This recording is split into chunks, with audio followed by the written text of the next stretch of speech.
more on the high school football season. I'm going to bring in the expert, because I'm not the expert. He is Sacramento Bee senior staff writer, the one, the only Joe Davidson. Joe, thanks for coming in. Good to be here. Good to be here. We appreciate having you. You know, the fights are a bad scene. There was a lot of them in the Sac Joaquin section this season. I talked to Mike Garrison, the Sac Joaquin section commissioner. He thought it was just a bad look for everybody. It's small schools in the southern part of the section. It's schools up and down the Highway 50 corridor. Grant High School's been involved in a couple of them. It's not a specific school problem, though a lot of people on social media think it's a Grant problem. But it's something that we did not see last night in the first round of the playoffs. Thank goodness. I think the message is there. Play football, honor your school, and keep it clean. Obviously, Grant High with a lot more to lose in this fight. Whitney, they went winless on their schedule. And then, of course, you have Grant, who goes and plays a playoff game, so they have 10 players suspended. How big did this fight have an impact on that game that they lost last night? Well, huge. And for Downey of Modesto, it was the first city school from the city of Modesto to win a playoff game on the road in 20 years. And to knock off Grant, down a lot of players, it was just those players had to sit. You can't leave the bench. It's just an ugly scene, and the section office had to suspend players. Coach Mike Albertini understands that. He knows rules are rules. And Grant now has to work on its image, and it's all over social media that Grant has been involved in 6, 7, 8 brawls this year. It's not true. Right. It's 2 of them. It's too many to be involved in. And city schools have to fight with a reputation as it is, and this is not a good look for anybody. Speaking of Mike Albertini, the legend, he's been a head coach over at Grant for almost 30 years now. Do you see him hanging the hat anytime soon? Because I know that there's rumors going around that, you know, he may be retiring this season after that game. There's a lot of people from Whitney who would like to see him step down. Some people in the region think that the program should be folded, which is absurd. Mike Albertini is a regional treasure. The stadium's named after him, the field. Streets are named after him out in Del Paso Heights. You got to know him a little bit. He's not going anywhere. This is what he does. It should be his call when he's ready to step down. He's going to have 16 starters back. They have a lot to prove. They want to show that they could be a better program. And he doesn't golf, he doesn't fish, and his wife Mary would rather have him coaching. So he's going to be back. Okay, so let's move on. Edison, they got the win over Gregory last night. They're going to be taking on Folsom this Friday. Obviously, a tall order in the Folsom Bulldogs.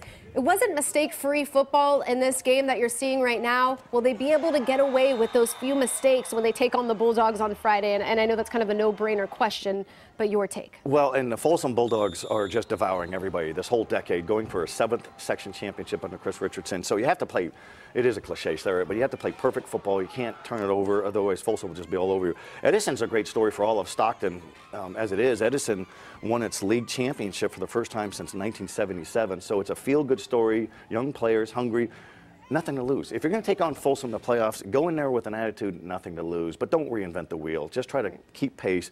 Easier said than done. Nobody has really kept up with Folsom this whole decade in this section. So this will be my first time seeing a Folsom play at home in the playoffs. What will the scene be like there? What will the student section be like? What can we expect?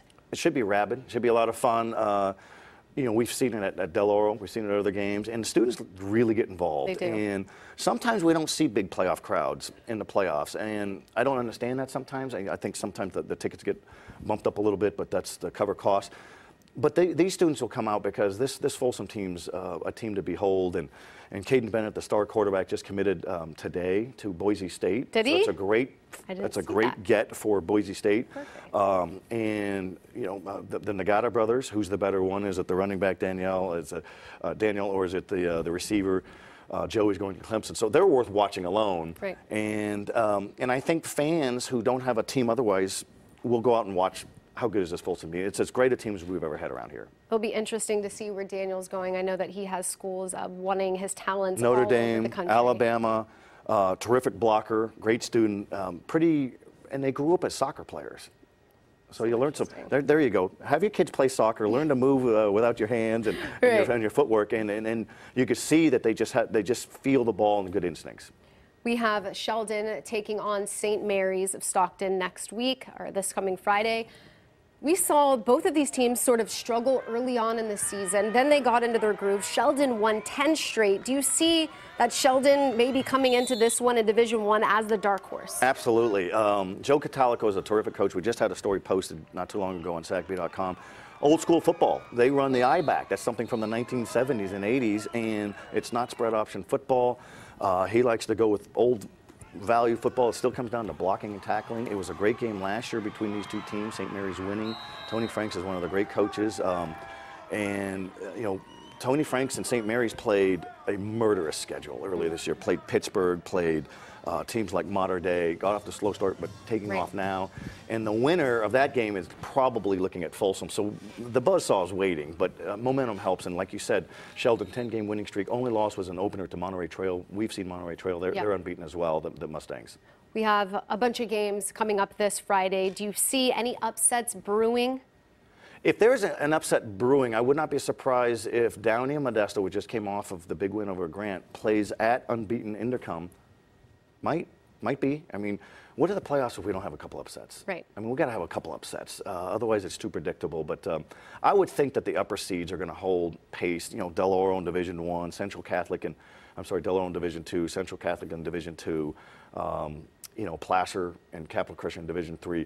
Any of these one loss or unbeaten teams loses on Friday, it's a big upset, and they'll be upset personally. Right. And Intercom will be at home for this one, so they'll definitely have the home crowd in their favor in that one. Right, and Intercom and Placer run the wing T, which is a lot of deception and fakes. River Valley of Yuba City does the same thing. Folsom, we know, runs the spread. Jesuit runs the split veer.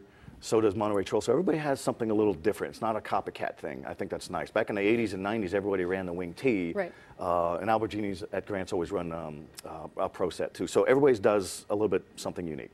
Perfect. Well, thanks for your time, Joe, and all of your expertise. We appreciate your time, and of course look forward to having you next time.